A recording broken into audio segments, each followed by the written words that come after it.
Smoke and mirrors, guys! Welcome to the movie factory. Ooh, so exciting, isn't it? Trust me. Please, we can kill it.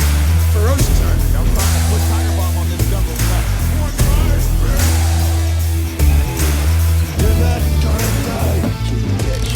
Dead or alive, you are coming with me. Now you want to get nuts? Wakanda forever! Yes! Yes! Fuck you too! You're gonna see some serious shit. All right, we are back. Smoke and Mirrors, episode 53. As you can see, only one of us are currently present in the studio. This is the vaccinated episode. This is the lockdown Larrys out here giving you the news from all different locations.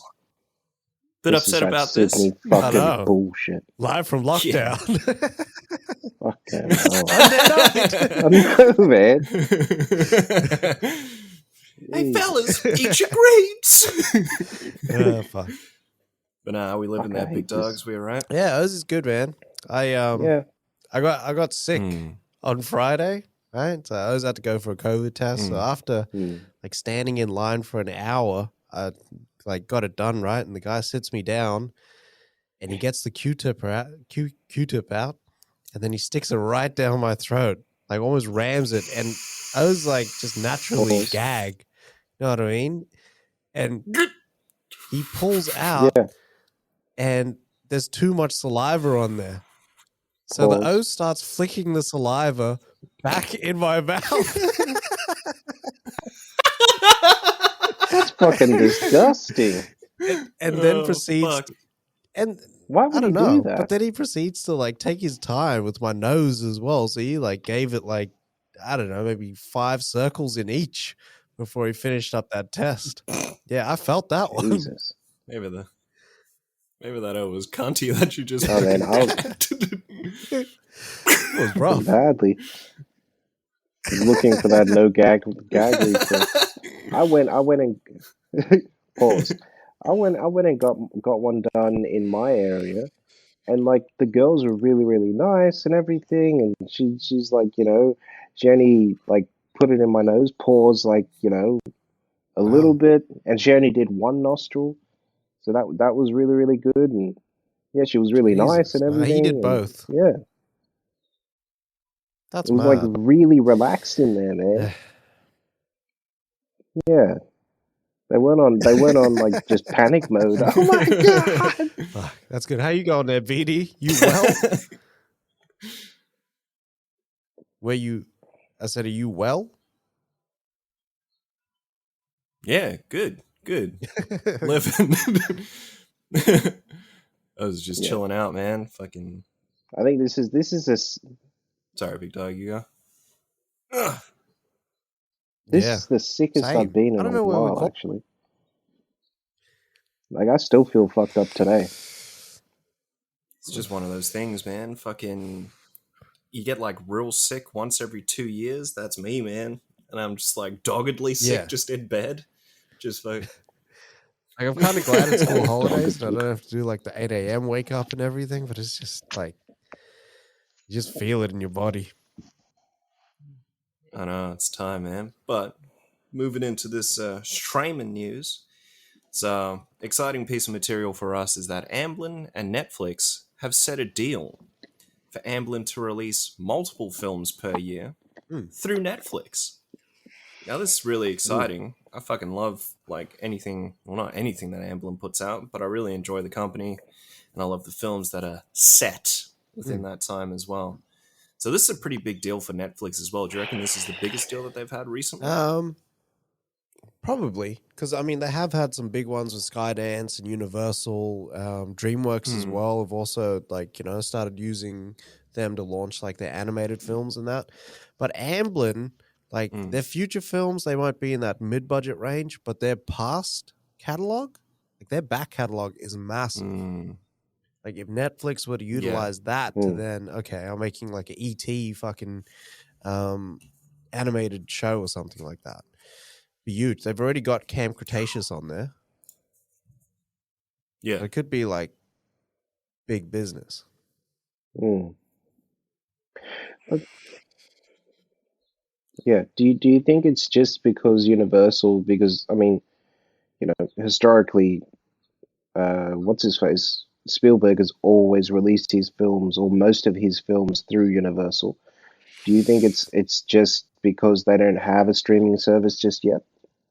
That they could be like, hey, we'll give you this deal for the next couple of years until we can set things in motion, because and then bang, we'll release I our think streaming service. Universal's film slate was too big, and they couldn't fit these extra productions that Amblin had in. So then, for them to do that, they needed to go to Netflix to say, "Hey, carry the load."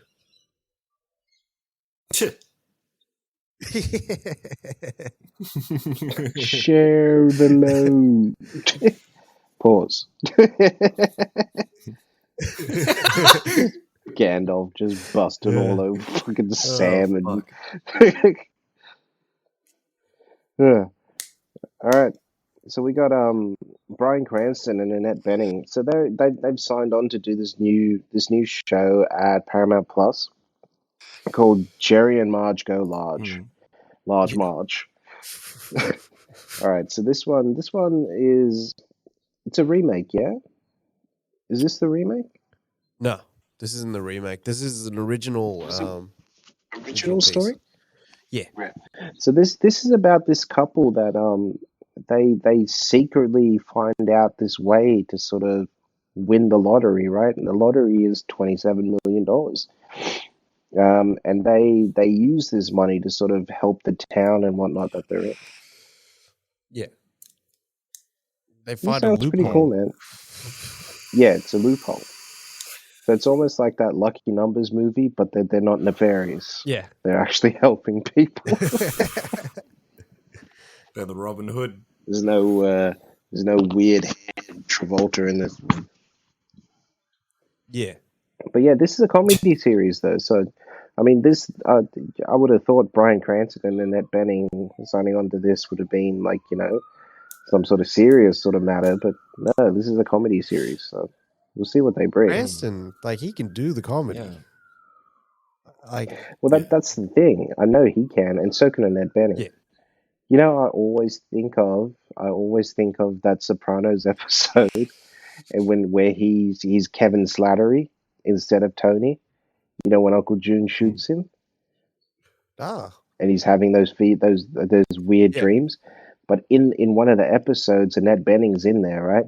And she's like someone's date or something like that. It's the councilman's date, and he's like in this weird dream state, and he's like looking around because he knows that he's still Tony, and Carmel is there, and he just leans over and he's like, "Are you Annette Bening?" And she's like, "Yeah." I love it. So J.J. Abrams still in his superhero bag. He's producing a show called Madame Xanadu. So Madame Xanadu is a part of the Justice League Dark. So on this one, we'll get Angela Robinson writing. So they're looking for potential. Yeah. Sorry, And producing. and producing. So they're looking to cast someone that could play Madame Xanadu in this show, and also in a potential Justice League Dark team up production later on. I don't think there's So It's not much meat to this story. Yeah. Pretty straightforward. if they do not play Olivia Newton-John's fucking Xanadu at the start of the movie, I'm sorry. But that whole movie got to be scrapped. That's got to scrap it. The whole thing. It's like Australian royalty, man. Xanadu. a jam. It's a vibe. What do you call it? A low-key bop. Have you guys heard of Kid Bops before? No. No. So Kid Bops is like a whole ass channel where they take all the hip hop that you can think of and essentially like child version it so that kids can listen to it. Wow. That's actually pretty cool. Yeah. Yeah. It's trash. I do like it when they do it the other way, and you get like the the Little John version of that Cooking Mama show or whatever. What? Is it going to make a pretty cake? What? Fuck, I'm going to watch that. I was seeing how it's like, the 25th anniversary of Reasonable Doubt. I need to listen to the Kids Bop version of Reasonable Doubt now. Call it, I know. That SoundCloud link I sent through. So that DJ Mattman guy plays the J version and then plays the sample that he used and then plays the next song and then plays the sample. It's amazing. Crazy, man. So good. Yeah. But moving on to our next piece. So prior to the Halo TV series being the Halo TV series, it was the film. Now it's being aired on Paramount Plus. So back in 2019, Carl Killen said he needed a second showrunner. And with that, he was like, I needed someone just on the ground in Budapest so I could focus on doing the scripting and all the writing and things like that. So he hires Steve Kane. This guy was known for like The Last Ship and The Close-Up. And he was like, cool, I'll be the second showrunner. And then shortly after Kane was announced, Carl Killen actually departed the series. This was back in late 2019. And then Kane was the sole fucking showrunner now. But now, reports are coming through that after the first season wraps filming, which is in the next few weeks in Budapest, Kane's also reportedly leaving the fucking series as well. So now, we're fucking showrunnerless, and we don't know where the fuck we're going to go with this. But yeah. That's wild. It seems pretty fucked up. Yeah. It sounds like this is just a cursed-ass show, man. Like, what the hell is going on? It also sounds like they're all just holding on until they get, like, the next showrunner, and then they're like, you're on your own. No, give these back, sis. I see it like, what's his face? Like James Woods in Scary Movie 2, and he's like, fuck this. It just runs out the room. That's what it feels like, man. Like, there needs to be a break for this Halo TV series, because I want it to be good, because Halo was a big part of, like, my fucking childhood with the first Xbox coming out as well. Big time. If they do it right, they've got a franchise that they can mine for years to come. Yeah. Like, each game, like, they could probably get, like, 2 seasons out. Right. I mean, it's not just Chief as well, you know what I mean? You can follow those ODST guys, you can follow some of the other guys. Like, there's so much lore now for Halo. And you can get, like, Mike Coulter's character as well. Yeah. Fuck that guy. Sweet Christmasing it the whole fucking time. If you're laying in the cut too long. Fucking badly. Right there, Bado. Like, fucking laying in the cut. I was going to say they need to do a Reach series, though. Like, that's what they need to do. Just do one season where it's just Reach. One season. If they kind of did that, like where they took a year off because they were going to change things and sort of make it bigger so they could have like 2 years, they should do Reach in between.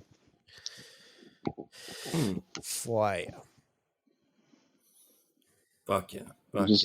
ODST movie, man, just straight up. Yeah. ODST movie. That'd be sick. Even if they did that, like concurrent storylines that are just running parallel to each other, that'd be fucking cool. Yeah. Yeah, because we're obviously going to see what the Chief's doing, and that's where I would like to spend most of my time. But all these other smaller groups of soldiers, we need that story as well. Yeah, and those stories you can pump out in a 2-hour movie, 2.5-hour movie. Yeah, very cool. Yeah, definitely. All right, Bado. That's it for streaming news. Yeah. But it is time to fan the hammer. Gunshot. So these are just the details that we've gotten. So do your worst, sir. Alrighty. So, fan the hammer, we got Seinfeld to star and direct Unfrozen about the invention of Pop-Tarts. Nice little edible series there for you to chew on. Fucking Smallville animated series in the works at HBO Max with Tom Welling and Michael Rosenbaum on board. Netflix plans an LA Lakers comedy series. We have, can't say his name now, Joaquin Phoenix and Rooney Mara to join Lynn Ramsey's new film Polaris. We have Jack Houston to star in Count of Monte Cristo remake that's set in the US and Asia to be directed by Stephen Fund of Wu Assassins. We got Interview with the Vampire series, which has been ordered. We have David Fincher's The Killer to start shooting in November in Paris. Laurie Holden, fine piece of ass, joins the boys. Robert Pattinson and Colin Farrell set for the Batman reshoots. Borderlands movie wraps, and we see Claptrap for the first time in excellent fashion as well. Mm-hmm. Jackson White cast as Jude Crandall in the Pet Sematary prequel, soon to be seen in Ambulance from Michael Bay as well. Shout out. Harrison Ford injured on the set of Indiana 5, much like he was on Indiana fucking 4, as well as Expendables 2. Man keeps getting And Star injured. Wars.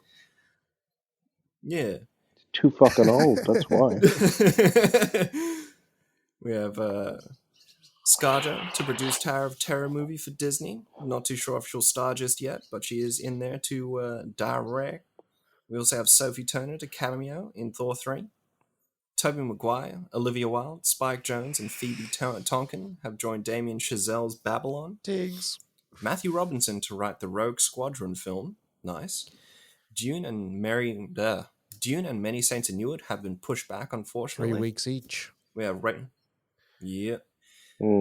We have Rachel Ziegler of West Side Story. She'll now play Snow White, with the film directed by Mark Webb. And lastly, Naomi Ackie to lead Pussy Island. I wonder if they're going to say something about wet and gushy. Yeah. If that isn't the theme song for that first fucking trailer, I don't want it. No way. And that's it for Fanning Backhammer. Pause. Very nice there, BD. Gunshot. All right. So we're going to start off with our film news there. Yep. So Shailene Woodley and Jack Whitehall have joined this movie called Robots. Right? So it's from the Borat writer. So this one revolves around so this gold digger and this guy need to chase down the robot versions of themselves that have actually fallen in love together. Yeah. Sounds good. Yeah. Jack Whitehall's going to be like a full womanizer. I love it. Jesus. Jack Whitehall does that show on Netflix, yeah? Where he just takes his dad around places. Yeah. Yeah. Because his dad's almost like Ricky Gervais's mate, who's never really been anywhere. Yeah. Fuck, that guy's hilarious, man. And the premise for that show was just amazing. I don't know how someone greenlit that. I want to record my mate experiencing all these things for the first time. Wasn't it like Idiots Travels Abroad or something like that? Yeah. He eats the egg. I think he's in China, and he eats the egg with the chicken still in there. The Philippines. A lot. That's filler. Yeah. He's in the Philippines, and he's in China, and he's amazed because they have those squat toilets. So it's literally just a hole that you squat over. And he's like, no, I can't go here. I just can't go here. It's bad, man. That's wild. But they just torture that poor bastard. No way. His reactions are the best. Ricky in the back just laughing, killing himself laughing.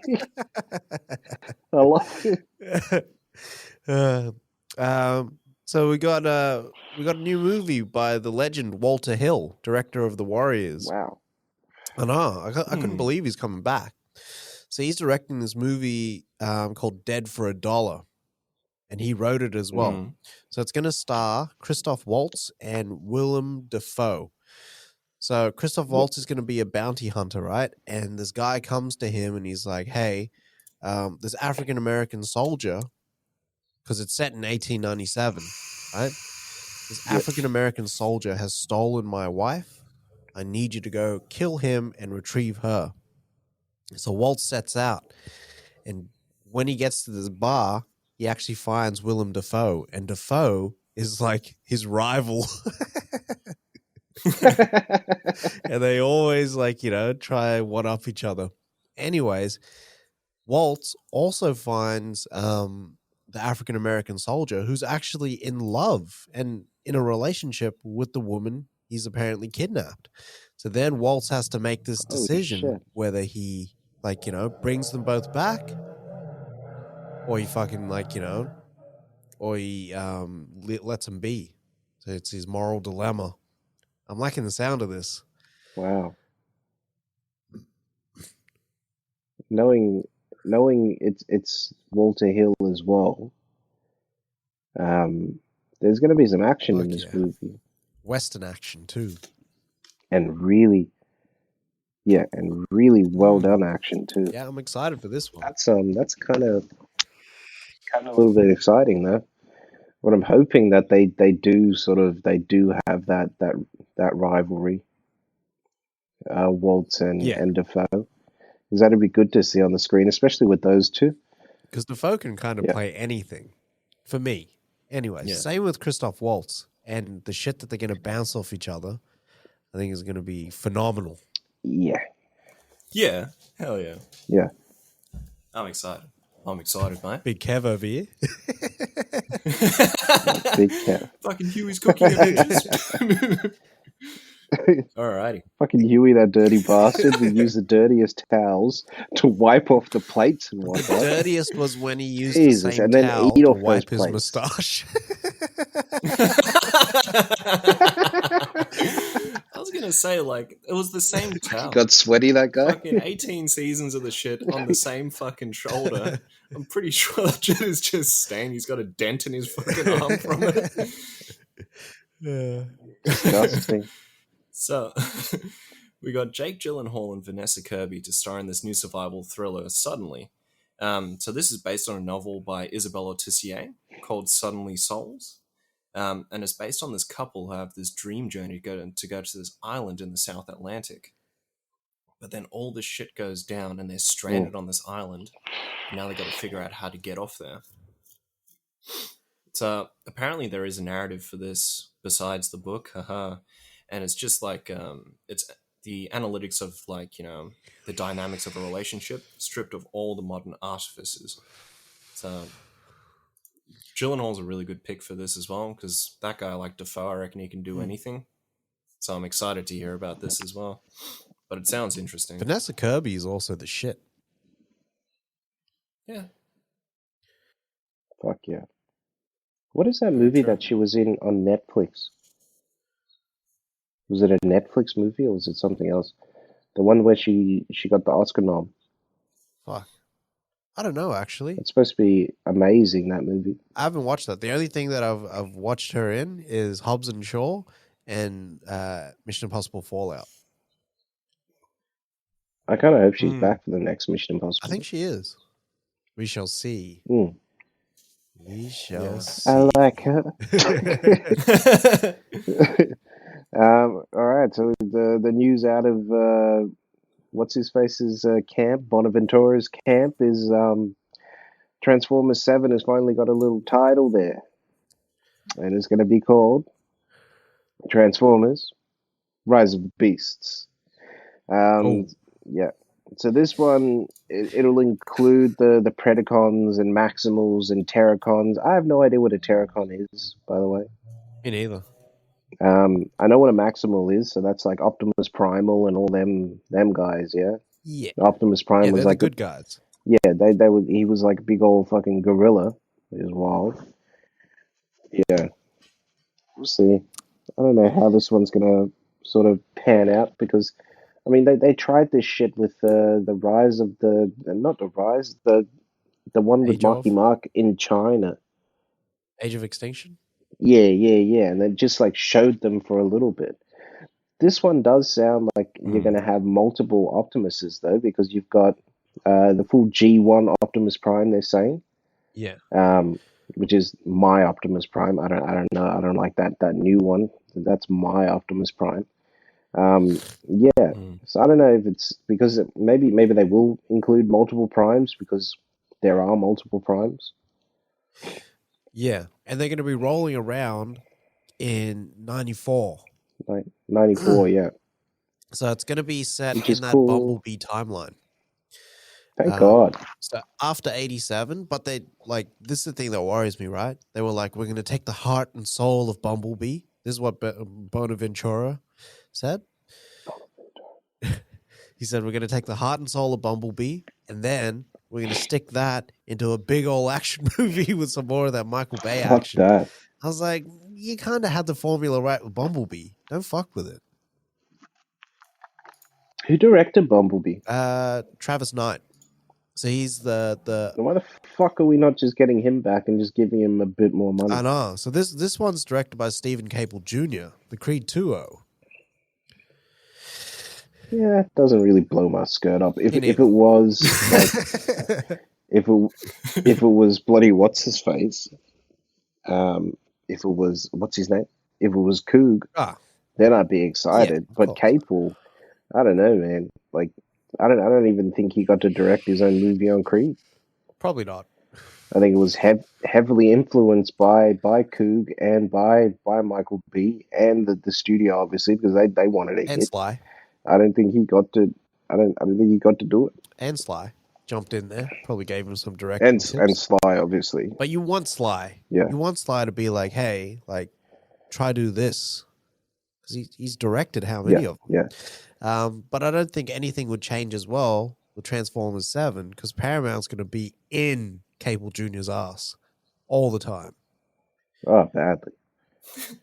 Like fucking. Can you imagine trying to direct this? Yeah.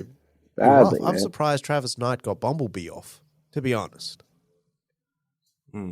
So, but admittedly, that was a smaller budget. That's where they... It's not... Transformer budgets have been upwards of $200 million for the last 12 years. Or whatever it is. Like, it's just too much money out the door, man. Too much money, son. You know what? Good on Cable Jr. If you can fake it till he makes it, fuck it. Yeah, man. Do it. Have your run, man. I hope that this allows him to do the film that he wants to make next. Hell yeah. Yeah. I don't know. His style might actually be better for this than Yeah. Creed, to be honest. Like, his style was very flashy for Creed. Like, yeah, some of the slow-mo and all that sort of stuff just didn't work for me. No, especially coming off the first Creed that Coog did. It hits a bit differently. Pun. Very much intended. Yeah. Quite a little humdinger there. What might be a humdinger or might not be a humdinger is this new Dolph Lundgren and Frank Grillo team-up movie called Operation Seawolf. So this is set in the last days of World War II, right? Germany is fucking desperate. They want to have like one last go at the Allies. They send all their U-boats across the Atlantic to try fucking take out New York. That's like one of their targets, and some of the other coastal cities in America. But it was not our U-boats, but the American U-boats and British forces that helped push them back and stop them. So this one's been directed by Stephen Luke. Yeah, it sounds all right, but when I look at like Dolph Lundgren, like he hasn't been doing the best shit lately. Like it sounds like a DTV movie. I don't know. Dolph was quite good in what's his face? In obviously Creed 2 again, and Aquaman he wasn't too bad either. So I don't know. I'm just hoping that this is good. I'm hoping that Grillo just sort of is the main, really. Yeah. Is this the Lundgren Renaissance? Could be his comeback. It's weird because they could have done this movie. They could have done an Aussie film like this, man. Because they actually made it. They made it. Japanese subs made it into Sydney Harbour, man. Yeah. And they got fucked up there, but still. Like, that's wild, son. Badly. Hands down. But Dave Chappelle, so he showed up at the Radio City Music Hall, held a little hip-hop show with some of the fucking greatest names in the business as well.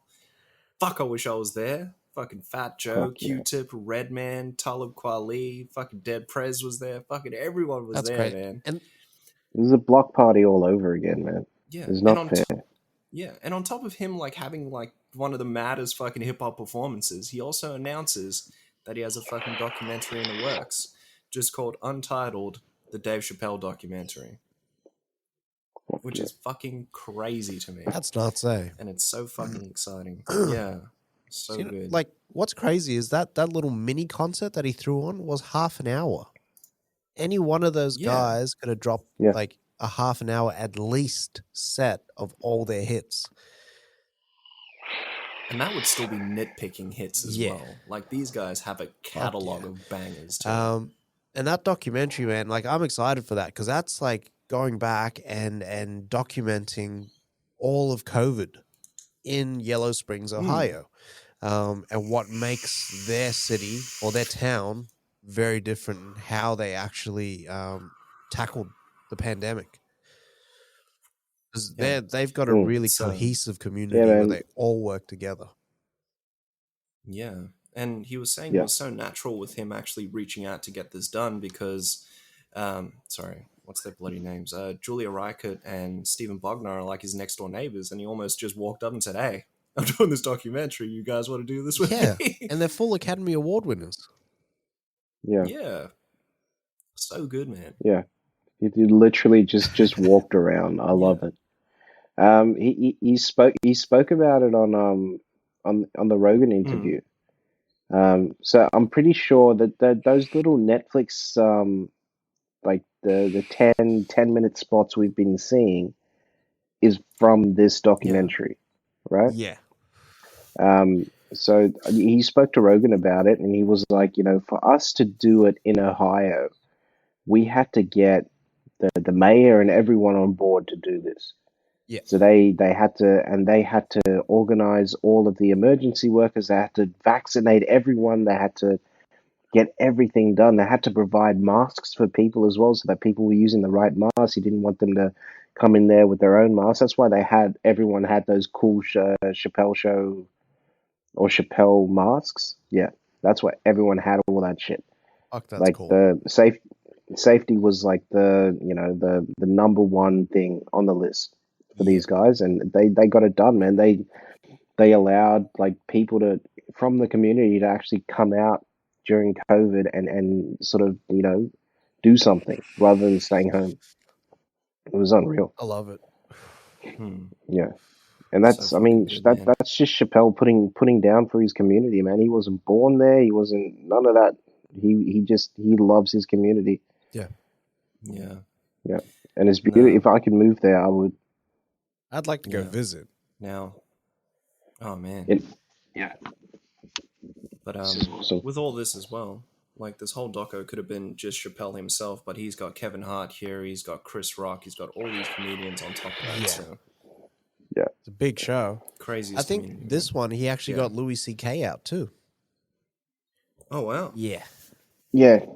Louis C.K. was there. Kweli was there. Mose was there. Everyone was there, man. All my heroes were there. Fuck yeah. It's so cool. Yeah. All right. So supposedly announced for a shoot later this year is the Wolf Creek threequel, right? So this one is going to be directed. It's going to be taken over by Rachel Wiggins, who's taking over from Greg McLean, Mr. Clean. So this one sees this American family that goes on their dream trip to Australia. Come out to Australia. It's not like this. All right. That it draws the attention of old Mick, the old serial killer, Mick Taylor, who's extremely Aussie and played by John Jarrett, who isn't really that Aussie in real life. But yeah, the parents get taken, and then the kids, they have two kids with them, and the kids escape, and this sets off this little cat and mouse chase with the old John Jarrett, Mick Taylor, and the kids. So Duncan do you say this? His name Samara Singh. Samara Singh. He penned the script for with McLean and Bianca Martino, and Christian Moliere will produce. And on top of that, we're getting another Aussie sequel to Wog Boy. So Nick Giannopoulos is just a massive celebrity and stand-up here in Australia. He had this movie called Wog Boy. He's done 2 sequels already, and he's doing another one now. Yeah, so this one's going to follow his character after the events of the first film. 20 years later. 20 years later, which is wild, because Giannopoulos, in theory, should be married to that Aussie girl. Yeah. I thought Vince was with the Aussie chick. Or were they both with Aussie chicks? They're both with Aussies, yeah. Which is the real story of every, most immigrants that come out over here will all get into it with Aussies. Oh, of course. You have to. What's his face? So the Wog Boy movie came, halfway. Nick Giannopoulos was writing it, and halfway through, his dad passed away. So I wonder if that changes, where the story was going to go and sort of the emotional impact. So be interesting. His dad's name is Leonidas, man. This is the coolest thing in the world. And he was named that before it was cool. Before it was cool. His name was Leonidas, based on actual Leonidas. It was King Leonidas. I'm excited for both of those, man. Those are Wolf Creek is big business overseas. It's huge, eh? Yeah. Everyone's yeah, Wolf Creek. Oh, no. Sorry. Wolf Creek. Yeah, I've seen that one. Yeah. You've seen that Wolf Creek? Is it like that out there in your area? No, mate. It's not. I live in Sydney. All right? We have buildings, mate. It's not all outback down under. I know. It's not all kangaroos and koalas, champ. It might not be all kangaroos and koalas for Alexander Skarsgård. So this new movie by Brandon Cronenberg, son of David Cronenberg, is called Infinity Pool. So this one is this beautiful resort, right? It's got pools, it's got bars, it's got shopping centers and shit like that. Everything's kind of self-contained. But then when they go out of the facility, out of the front gates, everything goes fucking wrong. So, there's something more sinister outside the gates. Shit sounds all right. You know what's like this, allegedly? What? Is Mexico. So in those Mexican resorts and whatnot, it's picturesque, it's beautiful, it's on the beach, yeah? Just outside of that resort, you go get your head cut off by the fucking cartels. Fuck. They have the army guarding the fucking resorts over there, man. The same is supposedly said of Jamaica. So Jamaica, you see it and it's beautiful and everything, but that 10-15 minute drive from the airport to the fucking what's his face, you'll see starving kids and everything on the roads. Fucking wild. South Africa is the exact same. That's crazy. Yeah. It's wild. So we got a new film coming out, which is going to be marketed at the Cannes Virtual Market. And it's called Manodrome. I thought this was going to be a sequel to Videodrome when I saw the title, and I started getting real fucking excited. You look like Manimal. So this one's starring Jesse Eisenberg, Adrian Brody, and Riley Keough. And it's directed by John Trengove. Trengove? Yeah, Trengove. And it's a thriller. And essentially what it is that Eisenberg plays this Uber driver. And he's also an aspiring bodybuilder. And he's inducted into this libertarian masculinity cult. And he just starts going fucking crazy, loses his grip on reality. Because all of his desires, which he repressed, are now awakening. So he just goes through this fucking crazy stint. And the most I got from this article, right, reading this about Jesse Eisenberg is, are we going to see like fucking just brolic Jesse Eisenberg? Like, is he going to stay bald and just look like Tank Bezzy as well? Tank Bezzy. Tank Zuckerberg. The brolic baby. That should be that guy's fucking nickname if he ever becomes a boxer. Fucking Brolic baby Bezzy. I don't know, man. I can't see Eisenberg just Same. huge, just jacked, man. Do you reckon it'll be a lot of like bodysuits? I think he'll do the work and get into shape. Could be like really different for Eisenberg. Could be a different way to kind of look at him. Kind of like when Ed Norton put on muscle for American History X, and then all of a sudden he wasn't that kid in Primal Fear. My He was a God. bad, imposing motherfucker. No.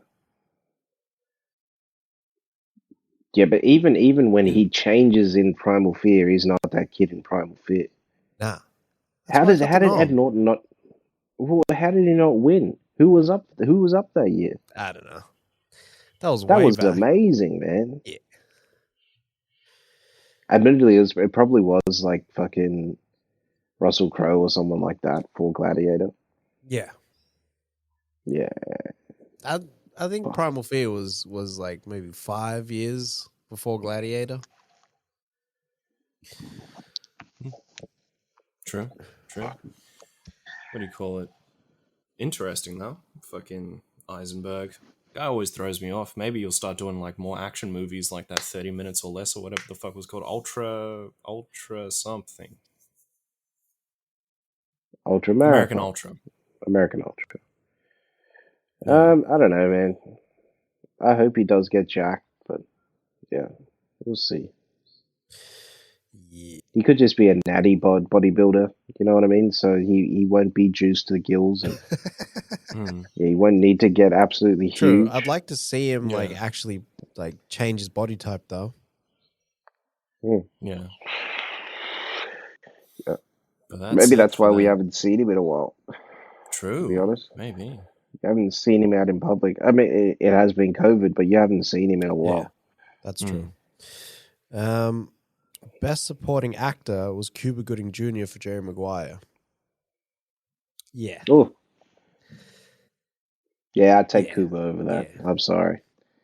That was on the Cuba like in there is unbelievable. The Cuba won me just on the what's his face scene where he's on the phone in the kitchen. Like that was enough. That the show me the money? And it wasn't the it wasn't the show me the money, it was the what's his face. It's after when he's dancing to the music like that. It's so cool, man.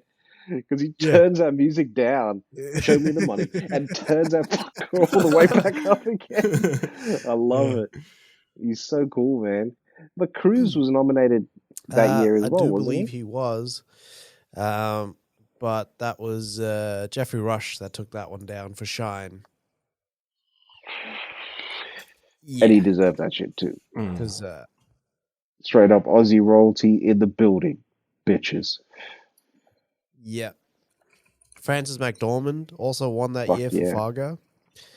And Juliette Binoche came through with The English Patient. I was gonna say chocolat.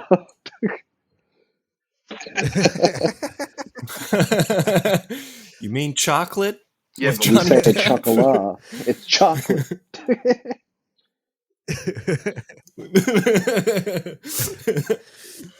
I love when he comes back though, and he's like, "And I ended up watching chocolate."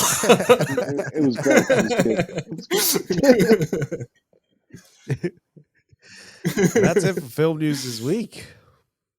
And then we hit this week, and we just got a fuckload of trailers. Quite an abundance of trailers here.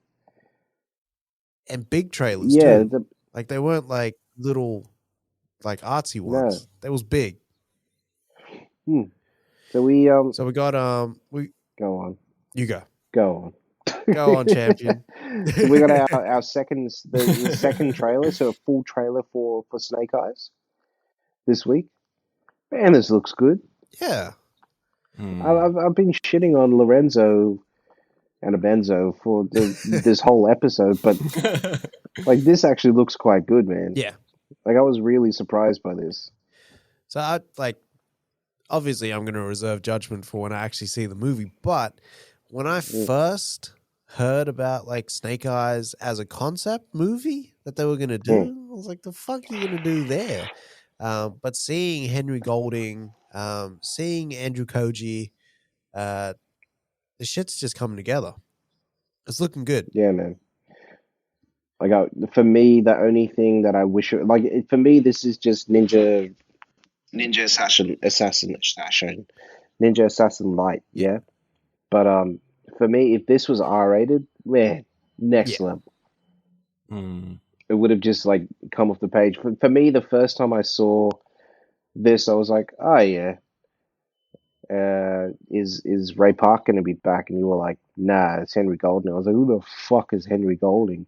But now, that's a new Bond, man. I like seeing Golding in these action sequences. Like, the more I'm seeing of like him in action, the more I'm like, maybe he could be Bond. You know what I mean? Yeah. Because he looks good doing the action. Yeah. And in The Gentleman, it proved that he can be like sort of that sort of he can tread that bad and good line really, really well. Right? So he can be nefarious and he can be charming at the same time as well.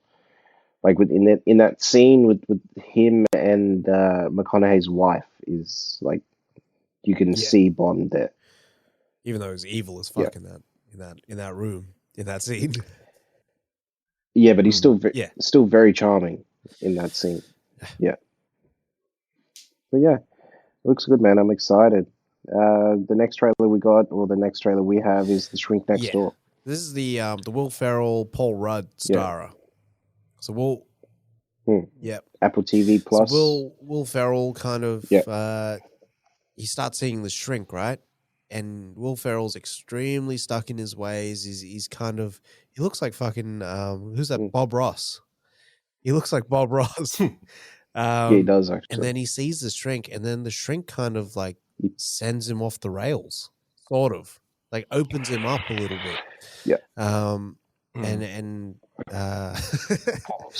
And sort of takes him on a journey outside of himself. It looks pretty cool because he's not like your usual Shrink. He's kind of unorthodox.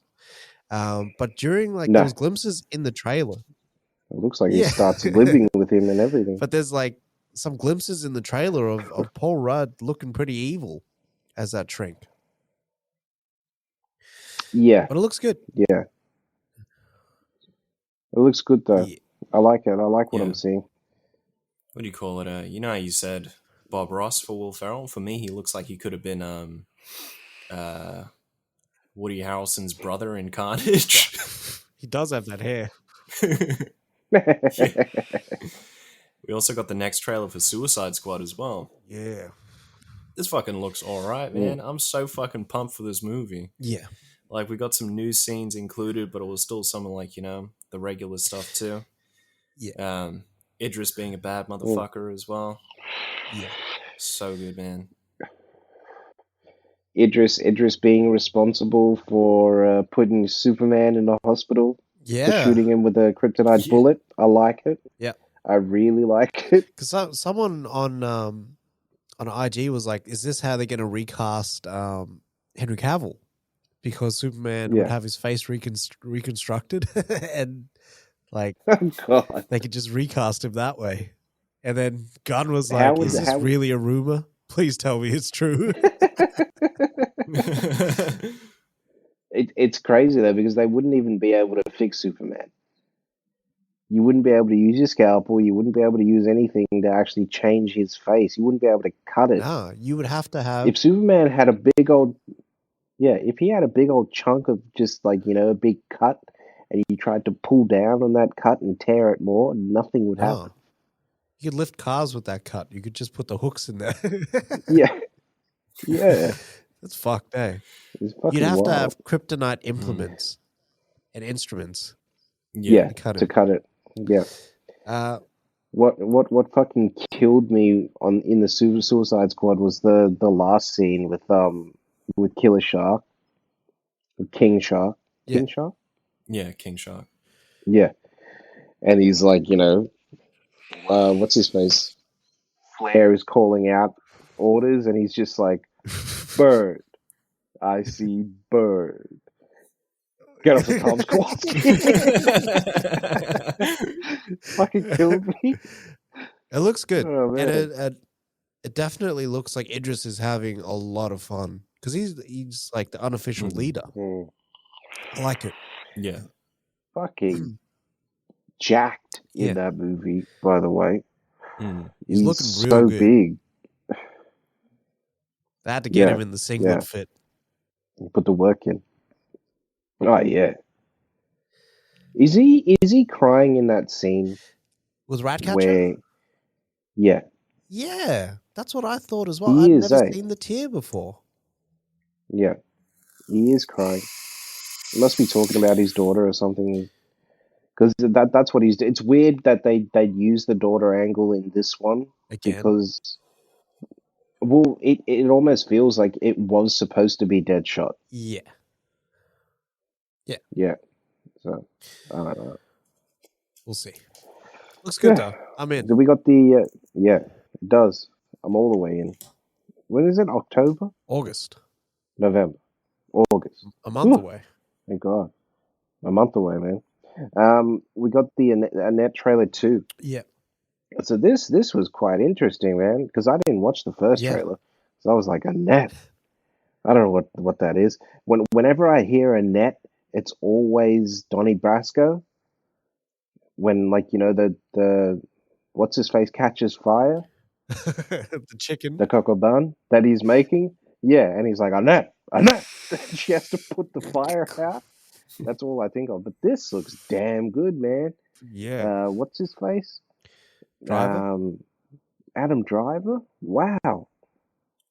Yeah. Mm. Yeah. Next level. I just for like sure. to see him. Yeah, just him playing this different character is just like really, really good.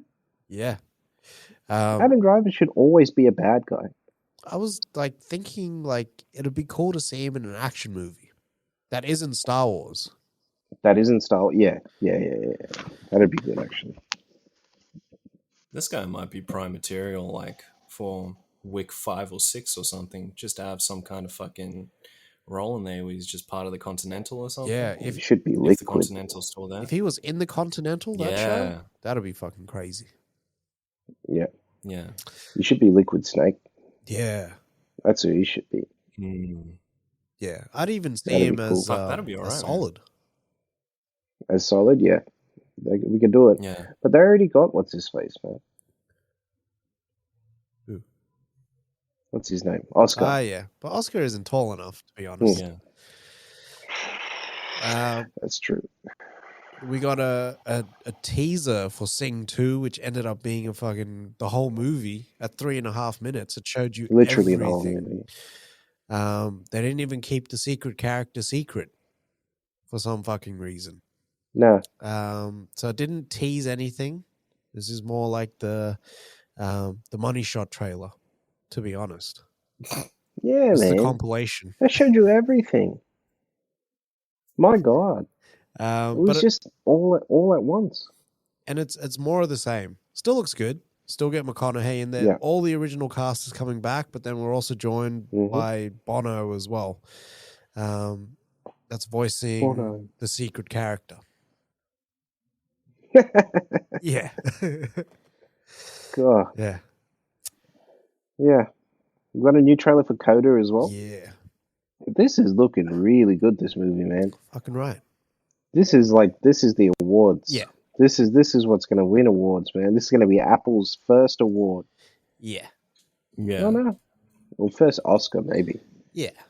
So this is one we talked about This- a couple of months ago. That Apple Yeah. acquired. Because this one is it's this deaf The family. Deaf Fisherman. And the Yeah. youngest daughter wants to go away to college, but she can actually she can hear and She can hear. she wants to go away for singing, and her Yeah. family don't want to let her go, and it's her kind of going through that journey of I need to explore life and not be stuck in the shipping company with you. And it looks good. I got to tell you, I cried on the toilet when I watched it. Yeah. Like, it looks pretty emotional. You know what you know what I think about when is the scene from what's it called? Is the scene from Sicario 2. You know when he's signing to the deaf parents, and they're holding a baby, Yeah. and he asks if she can hear, Yeah. and they say yeah, and he's like two different worlds. Yeah. He says to them, yeah, that's And shit makes me sad as hell. Yeah, man. That's what this is sort of like, because she is in two Yeah. different worlds. Yeah. But like, Marley Matlin's in this one, and she's the only one that I really recognized. But this shit looks good. Yeah, it does look good, man. We got a trailer for Schmigadoon. This is I think it's a series that's going to be on Apple Plus as well. So this is the Keegan-Michael Key starring one. Yep. And him and his wife. Who is the lady with him? I can't remember. Can't remember. Some Spanish lady. Yeah, I've seen her before. But she, they go hiking, and then they kind of like go through this veil of fog. And then on the other side is this town called Schmigadoon. And in Schmigadoon, everything's a fucking musical. So I was like in already. So they have to find their way out, because like when they turn around, it's Schmigadoon like the rest of the land. So it's like they're there. And it's sort of like Wizard of Oz, where they got to try and get back home. It looked really colorful. It's a comedy. So looks good. I'm in. The musical comedy does look good. Hopefully the songs are like really bad though. That's what I'm expecting. I don't think they'll ever be like Hamilton level, but like hopefully Nah. We'll see. We got a trailer for The Harder They Fall. Yeah. The first trailer. Very, very slickly cut together trailer. I was expecting a more, grounded sort of looking film. Yeah. I don't know. Maybe they're just doing it for the trailer. Yeah. Yeah. It seems very hip. Yeah, it does. This one is the story about this one stars John Majors and Idris Elba and Regina King. Yeah, everyone's in here.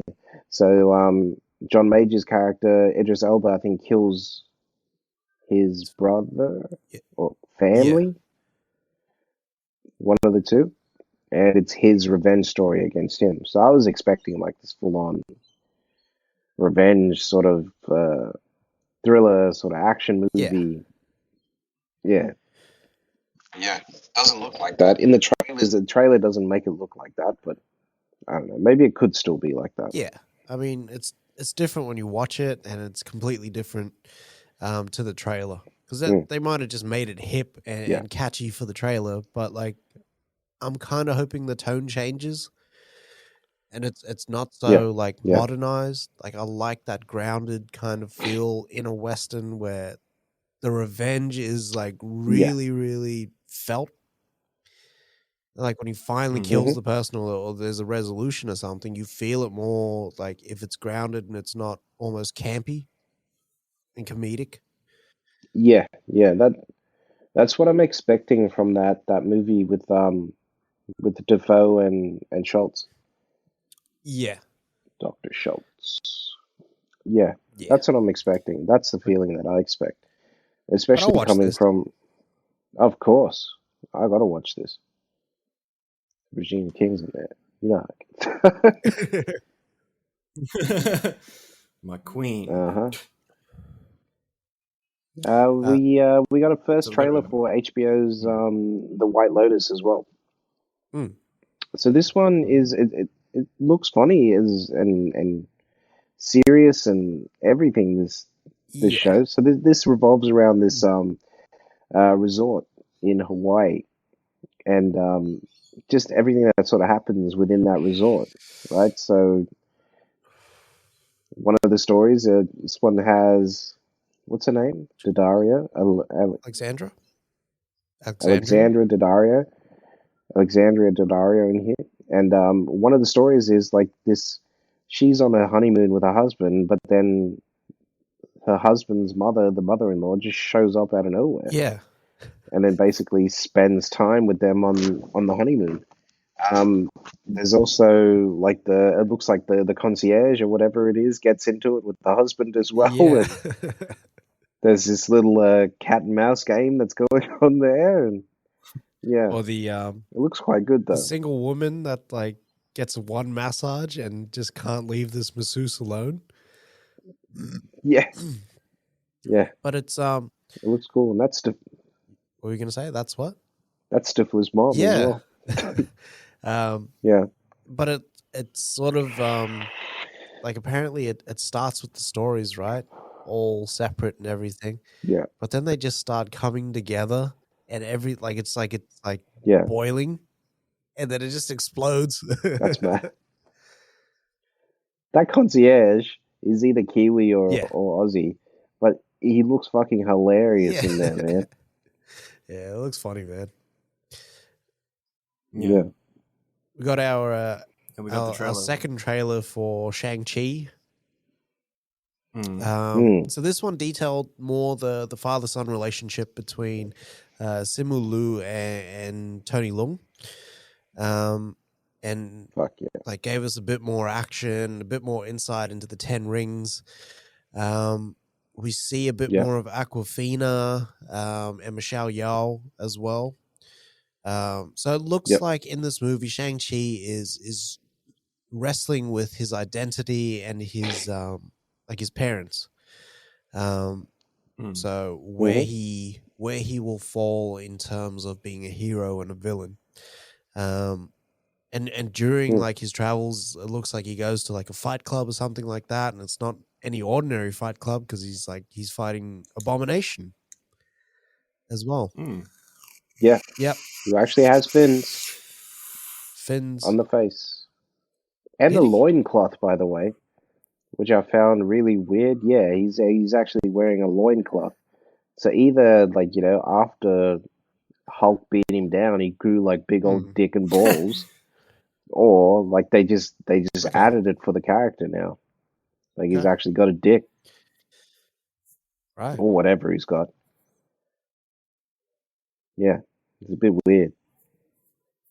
What do you reckon Abomination's packing in the loincloth? It's funny because the front of the loincloth looks like a Goku shoe. So I was just laughing about it. That's fucked. But it looks good. Always do the abominable. It looks That's good. good. It looks like it kind of goes through the generations of his family having the 10 rings. Yeah. And it kind of shows Shang-Chi's like his more magical powers as well. Yeah. You also So, see I the remember, luck dragon as well yeah, in there, which is and cool. another dragon underwater. Yeah.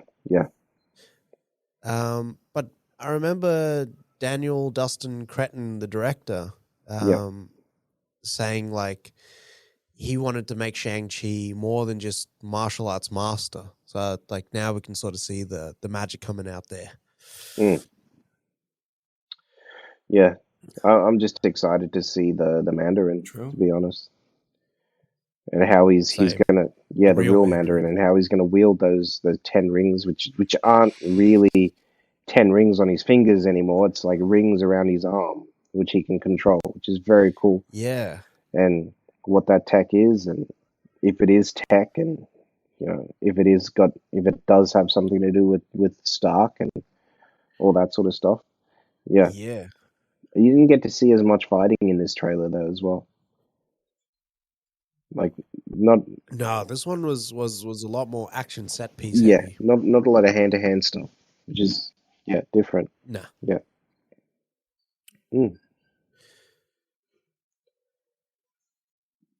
We got our next trailer for Halloween Kills as well.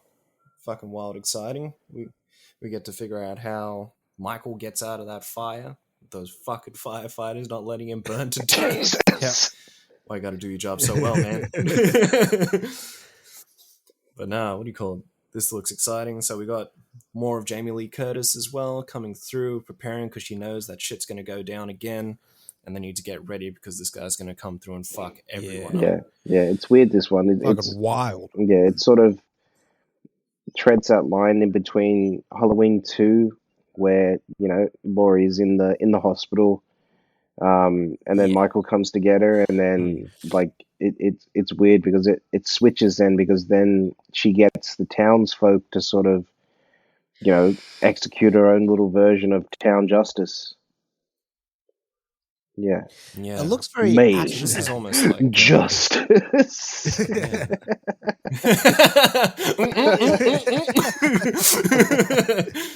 But the whole town coming together is very Nightmare on Elm Street-esque. Remember when they all finally realize that it's a fucking issue, and then they all come together to fucking fight Freddy? Yeah. They've also done this this mob justice before in Halloween too. And it was which one was it? It was one of the Halloweens. Shit. 4? It might have been 4, because I remember they were talking about when they were making kills and how it would reflect on mob justice. And all that shit. But it looks more action heavy than horror heavy for me. Yeah. It's weird because there's a little scene in there where it looks like he takes out a whole bunch of firefighters with an axe. Yeah. And that's just very like, yeah. I didn't know Michael Myers was trained like that. You know what I mean? Like it's just funny to me. It became more funny to me. Can you see Mans doing those fucking axe swings like Gimli? You know, Gimli spinning that shit behind his back. Exactly. That's what I'm expecting. Fucking Gimli Myers. As a first sort of real look into how the whole movie is going to be, the camera movements look very different to the classic sort of movements in the first Halloween that we got, the 2018 one. So I hope it doesn't like change the feel of it too much, where it's sort of like, this is very Rob Zombie-ish. Like even Rob Zombie did that. Yeah. Better not be. When Rob Zombie did Halloween and Halloween 2, they feel like completely different movies. They feel like they should be in their own universe. Those movies. Yeah, they shouldn't be a part of the current. That whole timeline is fucked up anyway, man.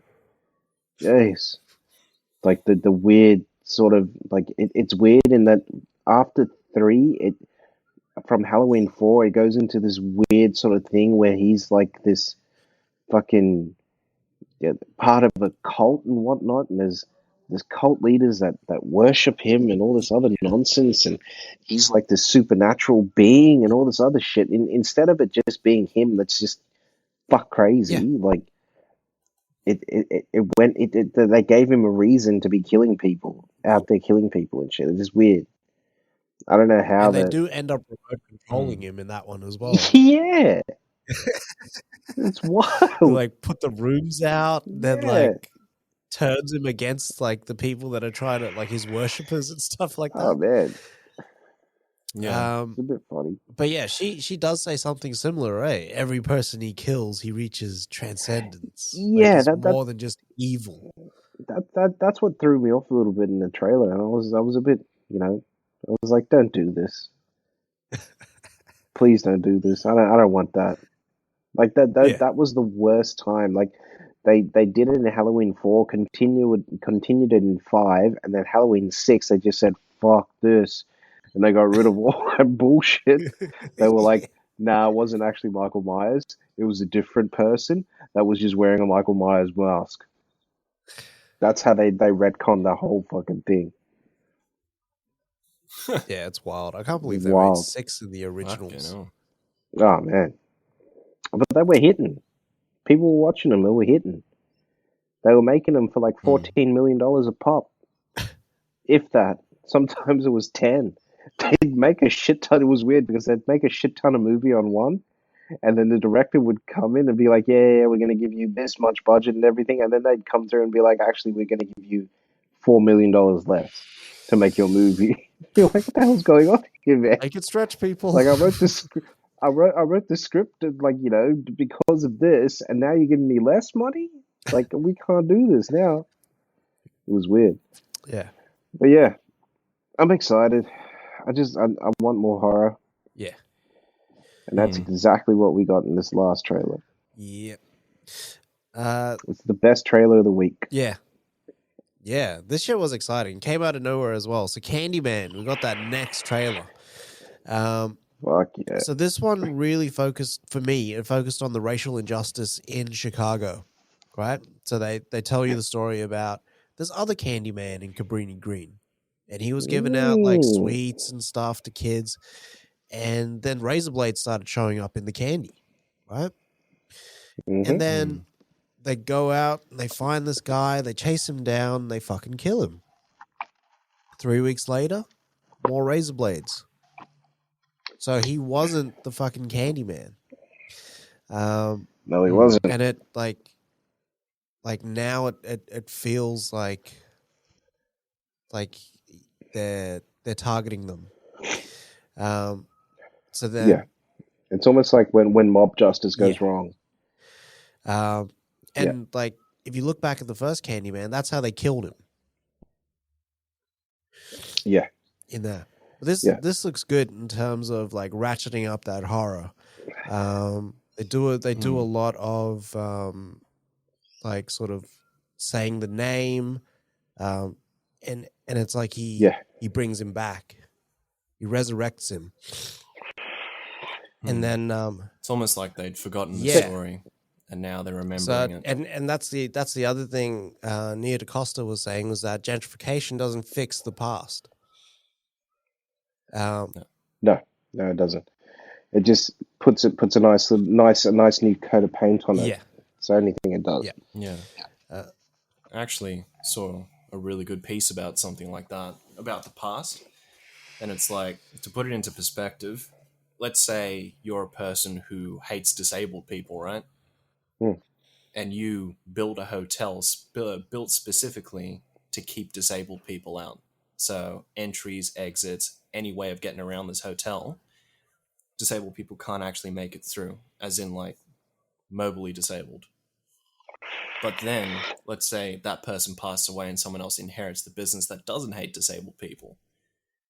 But then disabled people still can't actually get into the hotel. So I guess the analogy they're trying to use is that just because you're not part of the problem doesn't mean that you don't have a role in fixing and moving forward as well. That's right. Can I just say that we kind of called that he would be the little boy from the very first Candyman movie? Yeah. Can we say so, that? It looks like he's the little boy. It's the same name. It's the same name. It's Anthony. It's the same fucking name, B.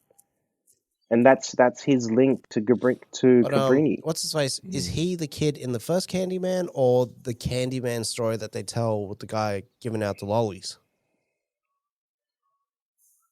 No. He's the kid from the first Candyman. Because the way I seen it, the way they kind of portrayed it, was that he was the kid that was getting the lollies and finding razor blades and shit.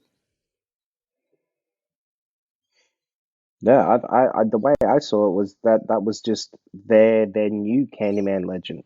Yeah, it's not the original. Yeah, whereas the original is, because for me it just makes sense because his connection to Candyman is so strong, right? I mean, as a baby, he's taken by the Candyman. Yeah, he spent serious time with him. You're probably right. You're probably right. Like, a lot of the times when we get like a sequel down the line, the connection is always, hey, it was in the first movie. We're just bringing this minor character back to be a main. Yeah. Yeah. So he's the yeah, exactly. He's the because what's her face kills his mother. Remember? Yeah. Virginia Kills Madsen. with Virginia Madsen kills his Yeah. mother. There's an awesome scene in that trailer of her turning around, Virginia Madsen turning around, and him looking at her, and in the mirror you see the Candyman in the background. It's fucking awesome, man. Which trailer? And it looks eerie as In this fuck. trailer? In that new trailer. I watched Yeah. this trailer 3 times. So you know how and I did not see that scene. you know how she's in the bathroom and she turns around and he's standing Yeah. outside. If you look in the mirror, you see the Candyman standing there. Shit. Look in the mirror. Yeah. It's unreal, man. It's so cool. It's Yeah. scary as fuck. I can't wait to watch Yeah. this. And this is Man, like I a can't month wait. and a half away. I can't wait. Yeah, but this better be in our fucking cinemas. I swear this better release in our cinemas. Hopefully we're out of lockdown by then. Yeah. Fuck yeah. Cinemas now only open like 7th of July. It's like, oh yeah, we're launching with Yeah, Black Widow. Champion. We were booked in today and everything to see fucking Fast and Furious, and then got a little email from Event Cinemas. Hey, it's cancelled. Party's cancelled. Yeah. Obviously, family can't keep the cinemas 288 open. exposure sites. Nah, not family. They need those fucking dinosaurs. You know what they did? You know what Fast and Furious did? They made an What? advanced remix version of Breathe, the Prodigy song. Oh Yeah. God. Put it away. And that's it for trailers this week. Yeah. Take us out there, BD. That'd be you with the glasses. It's you, T-Dog. Which one? Which one? All right. So this sorry, I was like fucking tabbed out on my fucking iPad. It switched off. So Disney was talking about Spider-Man's marketing. Mosquitoing. Sorry, I don't have COVID. I swear. So they were just basically going. Now, my Same. test came back negative. Yeah. So they were talking about the marketing on Spider-Man, and I'm trying to recall the article now because I did read it. So basically, they were just patting them on the back, right? Marvel's VP of marketing. He basically just said, Yeah. hey, Sony's doing a real good job of their marketing, even though we haven't seen fuck all for Spider-Man. What is it called? Home Slice? The next one. Far From Home. No. Far from No Way No Home. Way Home. That's the one. no way. Home. We haven't seen anything for Spider-Man No Way Home. But he said, don't talk to me about their marketing, basically, because Sony is looking after that. And he said, they don't have to qualify and greenlight anything with us because it's their movie. He said, but Sony do really, really well in terms of like checking with us and making sure everything's lined up so that when we do go into that marketing phase, like it's good for everyone. It's good balance. Which to me sounds like we're getting a Spider-Man trailer soon. So the rumors are that it could be in front of Black Widow. Someone tweeted that recently, and they were like, it's confirmed that it's on copies of Black Widow, and this guy just replied back saying, this is false. It's not on any of the copies that we have. A cinema owner. It's not on there. Did you see how Sony? I didn't see that. You go. I didn't see this dropping until we get another what's his face trailer. What's that other Marvel Eternals? movie that's coming out? Eternals. Yeah, I didn't see this True. dropping until Eternals. Or there's another. What's the next big NBA game? Is there a final or a playoff? It'd be the finals. Yeah, it'd be the finals, NBA finals. Yeah. Yeah. Yeah. Should we have When like that drops, that's when we'll get it. I'm 7 weeks, Um, 6 weeks? I think. see, I'm cool. Because Sony has Yeah. been trolling people. They were Big like time. new Spider-Man trailer, and they had Spider-Man No Way Home on the side of a semi-trailer. I love it. Those pricks. What do you call it? I'm cool with No Way Home coming out, but I'll be a little bit disappointed if the fourth one isn't called Spider-Man Country Road Take Me Yeah, Home. Like that's all I'm that's how it saying. needs to be. And all the music needs to be done by John Denver. Via Mark Strong. Yeah, that John Denver was full of shit, Oh, man. he's so good. And that's it. All the news this week. Hmm. It's a wrap. What you watch there, fellas?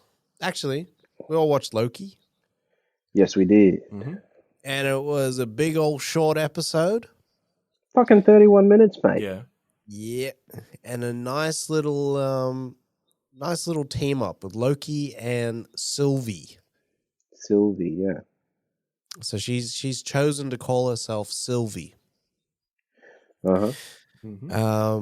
So this is their trip. So on the other side of them, like, you know, walking through that portal, they were going to go to the TVA. Then Loki thwarts Sylvie's plans completely. They then fight That she for does. like, you know, a good 5 minutes trying to work shit out. And they end up fucking up that tempad, the thing that lets them open up the portals and shit to go anywhere they want, whenever they want.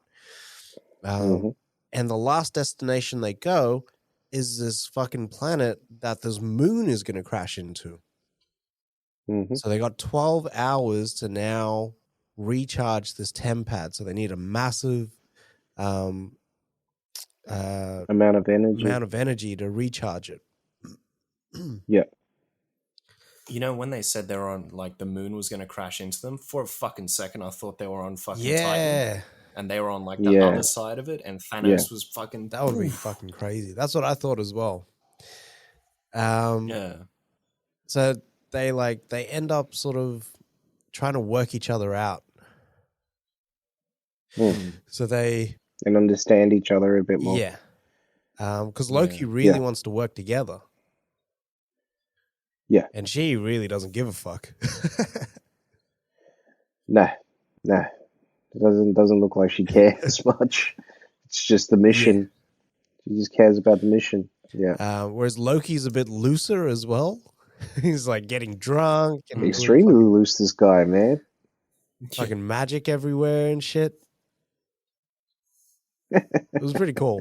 I liked it, man. I really liked this episode just in terms of character development for both of them. Yeah. We didn't get, and I think we got anything of Owen Wilson and all them on this episode. We got like 5 minutes, maybe 2 seconds of Gugu and Bathu Raw, and then that was it.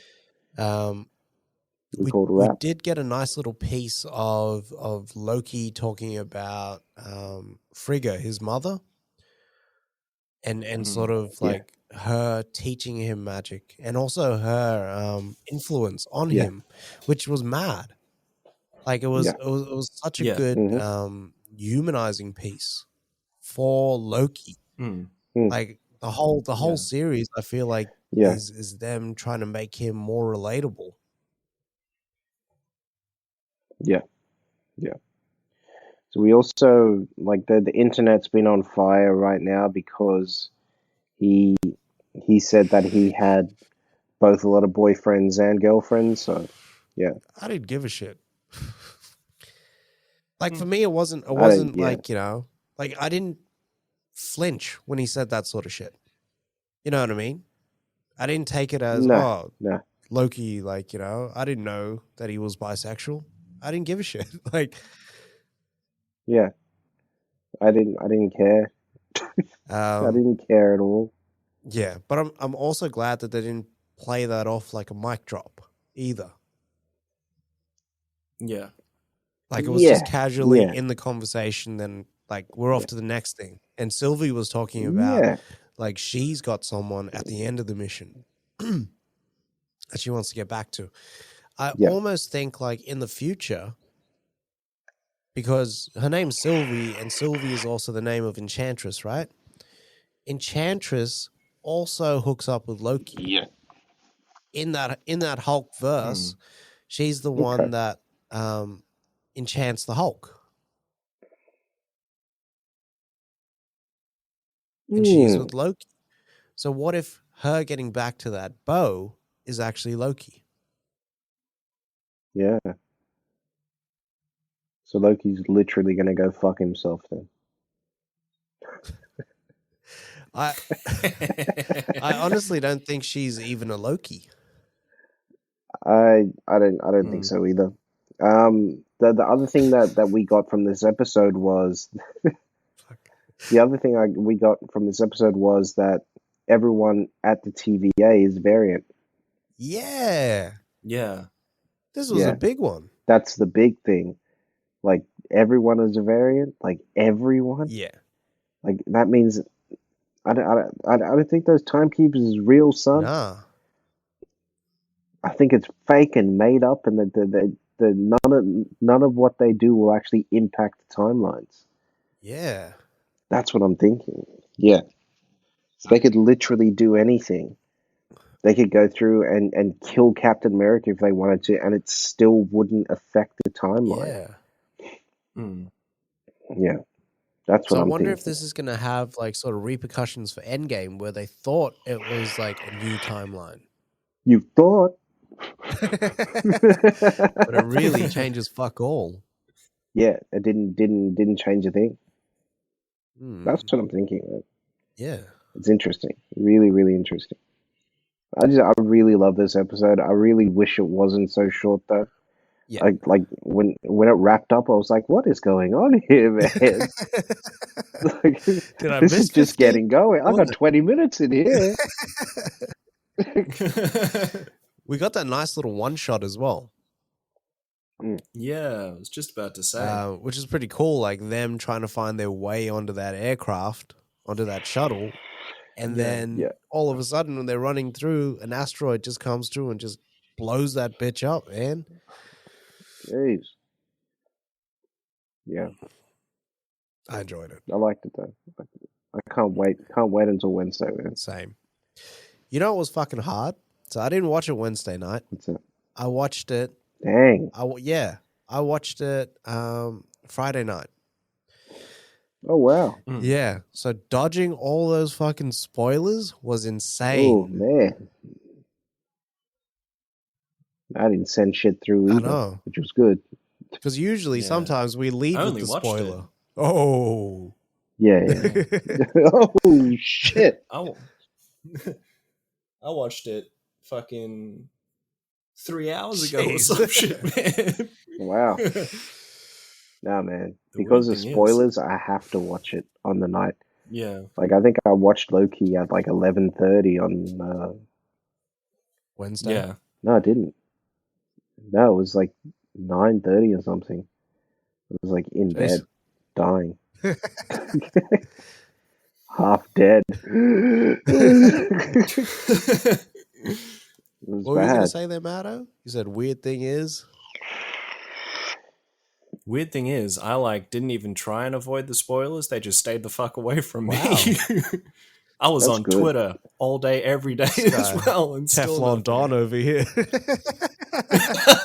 No. Teflon Dong. Fucking hell. I watched Ronan yesterday, and he was like, fuck a spray his bullets with Teflon. I was like, how do you spray your bullets with Teflon, mate? Like, how do you do that? What else did you watch there? I watched Fatherhood. It was quite good. It's the best Kevin Hart performance. Best Kevin Hart. I don't know if some of them tears was real. It looked a little CG. CG tears would be wild. What you mean? Have you seen the end of Blood Diamond? Nah. I always get So halfway they through make- that movie. So do I, because that I'm sorry, Leo, but that South African accent is terrible. Rhodesia. They didn't like the performance of Jennifer Connelly, or they wanted to add more emotion, so they added a tear to her eye, but they make the tear come from the middle of her eye, which is damn near impossible, right? Yeah. Like your tears don't work like that. Yeah, it was just crazy. That's nuts. They just added a CG tear to a performance. It's fucked. Yeah, but it was just really good. I wish there was more Lil Rel in there, but yeah, that's the only thing. I watched Shark Night, which is trash. I don't know why I watched that movie. Is there any good bits in there? Because David E. Kelly, David E. Kelly, I think directed this one. The same guy that did Final Destination 2 and Snakes on a Plane. And what's his face? Lake Placid. It's a Donnie Darko guy, yeah? The same guy. That's Richard Kelly. David R. Kelly? That's Richard Kelly. My bad.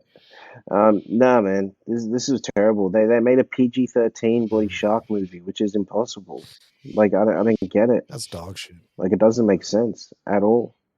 I watched Rain of Fire, which was just next level. Like it was just what I needed on the night. Yeah. Like it was just so good, that movie.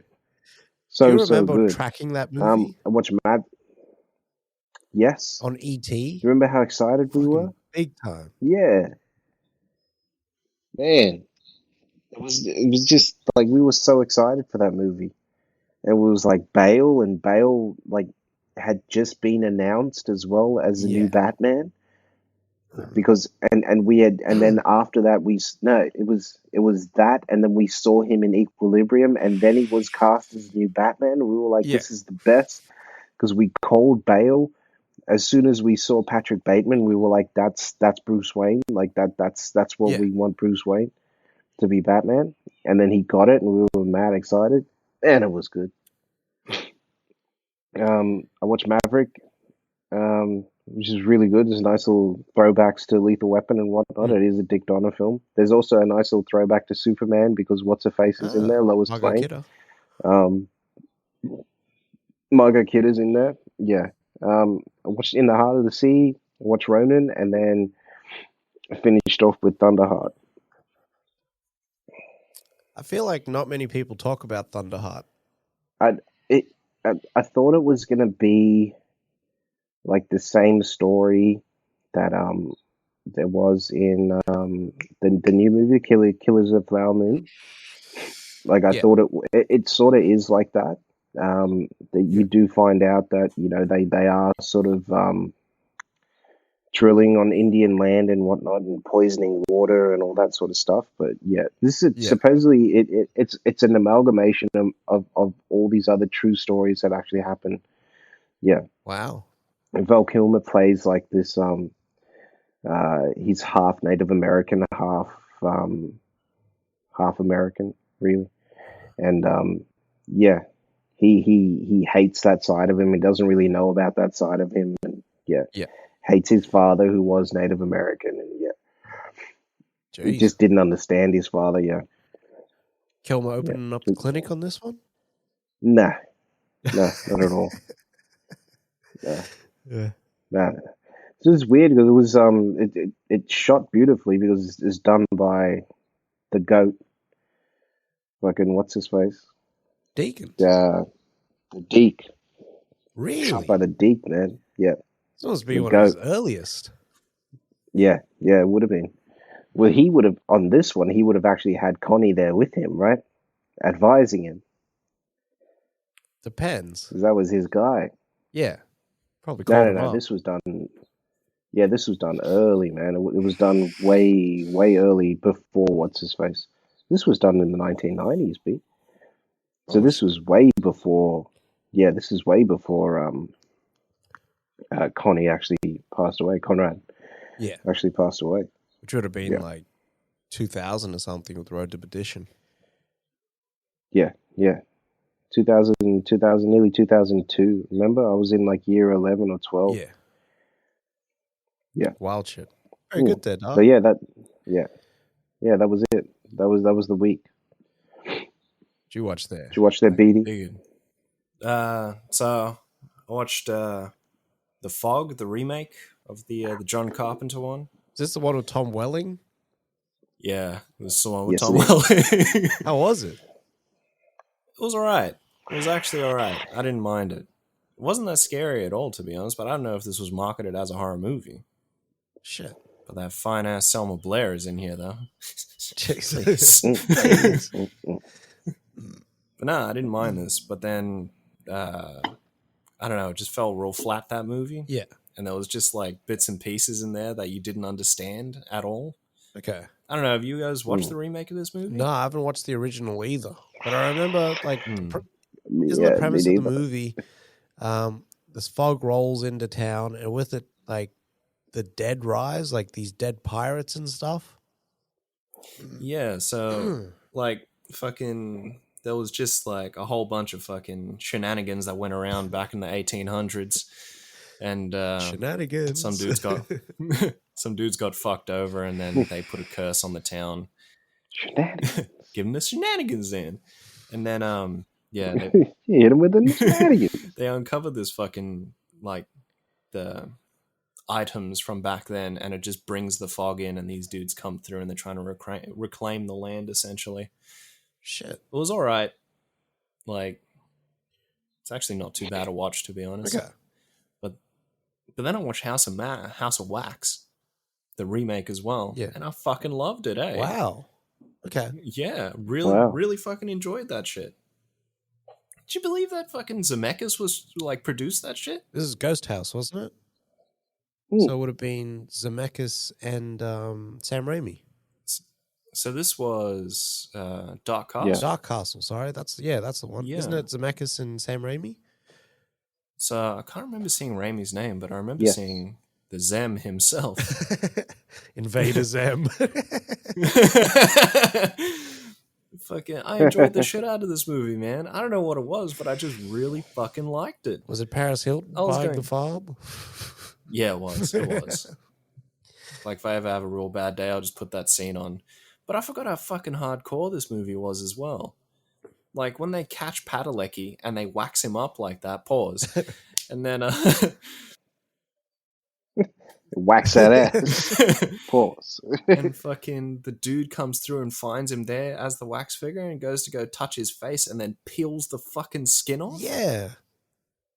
Fucking wild, Yeah. dog. Yeah. Doesn't it peel his mouth off or something like that? Peels his whole fucking face off, and that dude comes through with the machete and cuts it, so you just see like half his face fucking gone. You see the teeth, but the eyes are still fucking moving like That's that. fucked. Yeah. Fucking couldn't believe it, man. But no, it was actually alright, that fucking movie. I really enjoyed it. Fucking, I forget his name from One Tree Hill, where he plays Eliza Cuthbert's brother. He was alright in there. Oh, yeah. Just casual badass, but yeah. Not I bad. actually really, really fucking liked it. Other than that, it was just the 12th episode of Megalobox, coming up to the final one now. Shit is heating up, man. It's ramping up. Is he ready to fight? Ramp. The episode literally ends with them, like, almost, like, walking to their corner. So you know this last episode is just going to be 30 minutes of fucking fight and flashbacks. Must have a flashback for every punch, thank you. My childhood. That's bad. Oh, fuck, I'm excited. My father. My mother, she was all... Jesus. Did you watch My Hero? Academia? No, I'm going to watch it shortly after. Very good. Very good. Good. Would you watch there, Big Dog? I checked out Luca with Brody. This was unbelievable, this movie. So another awesome fucking offering from the old Pixar Oues. This one focusing on like the coastal Italian towns. And what I really liked was that they it wasn't like it was like mainland Italy. It focused on what makes those coastal towns in Italy so different. So like seafood and like their chases and their races and stuff like that. Yeah. Really good. They respected the Italian culture. Very good. And the story was good as well. Yeah. So it was more like sort of the family you choose and adapting and sort of your kids going out in the world. So of course I fucking cried at the end of the movie in between like Brody and Weave. Did B look at you really weird? Nah. Fuck are you on today? It's the second time you've cried. This man is on one. Nah, but he really enjoyed it, weirdly. And it was like an hour and 40 minutes. Oh shit! Wow. And he watched the whole thing. It wasn't like he was like on his iPad and shit like that. He watched it. Shit. And then I watched all the indies, and they were awesome. Very good. And weirdly, through Kingdom of the Crystal Skull, I was in right up until Shia shows up, and then I was out. It's weird, eh? You just like It's weird that it happens it like changes the feel of the movie completely. I could take the fridge flipping, the atomic blast, all that stuff, but then Shia just rocks up, and it's like, well, it's not really like a classic indie movie now. No. It's just like, Would you have preferred for Shortstop to show up, like older Shortstop? yeah, but like I find it better when Indy's the coolest person there, and no one's like trying to take the spotlight from him. Yeah. Yeah. I watched Speed, and all I could think of at the end of that movie was, can you imagine being the first people to see Speed? And just being like sweating after that first set piece in the elevators? Oh no. My mouth would have been like dry as fuck after that. I would have drank my whole Coke in that movie. Badly. and how In that, there you go. just in that first sequence. You think so? And held that piss in for the next hour. Badly. I'd be dancing in my seat. Yeah. There's no post-credit sequence, is there? That whole $23 medium popcorn would have been finished in that first fucking scene. It usually is. I kill my large in the trailers. Yeah. That is correct. Yeah, because you can't get enough popcorn in your mouth as well. So you start real conservative, but then it's just the shovel at the end. I start with the shovel, and it's usually the vacuum, like the vacuum method, where I suck the popcorn and then like create the suction on my mouth. See, for me, I start like Homer when he's talking about fucking rationing, and he's like, Goes from there. That's So it the for trick me. is to take little dainty bites. And then I watched Up in the Air, and like the whole time I'm watching it, I'm feeling like Up in the Air is almost like corporate Life of Pi. In terms of like through destruction comes creation. And everyone fucking nailed it. Everyone is on point in this movie. But like Anna Kendrick's ponytail looks like Vincent's in fucking Pulp Fiction. It does. Tough. You should never have a ponytail. But I really enjoyed the movie in terms of like where it took you. Like there wasn't like this happy ending. You didn't figure everything out. And like the character that you're left with is not the character that you start the movie with, but he doesn't say anything like, I'm going to do this and I'm going to do that or anything like that. But you just know through the journey, things are going to happen now. I enjoyed the fuck out of this movie. Also So enjoyed Vera Farmiga walking to that bed with just a tie on as well. This was also a very good thing. As did I. Also a very good thing. Fucking So sexy. you see the scene, and you're just doing that fucking rewind the whole time. Do the A-B repeat on it. The A-B repeat. Wow. And then I finished out the week with Lisi's story. Which, like, it's been 4 episodes now. The next episode, I expect some shit to happen. Like, for the last 2 episodes, she's just been sitting by this fucking pool remembering shit. And I'm like, the fucking show's got to start, mate. You know what I mean? There's only so You're gonna long jump I'm in going to or hold what? on. Fucking hurry up. I know. If this shit... I remember everything about my father. If this shit ends with like 6 episodes, I'm gonna be very cunty. Very, very They will. upset. They're gonna leave you on a shit cliffhanger. They better not. Like they're gonna catch you. Like, oh, Isn't this a one and done? I hope so. But I hope it's like at least 10 episodes. Because they've kind of like, they've done 4 episodes of setup. Like I was thinking, I've just watched 2 episodes and I'm going to watch the 3rd now. Nah, we're on to the 4th already. By the 4th, I expect to be like, very well looked after and invested. You expect the story hole to be nice and lubricated for entry. Badly. I want to be Invader Zem. Fucking Bobby Z in the place to be, man.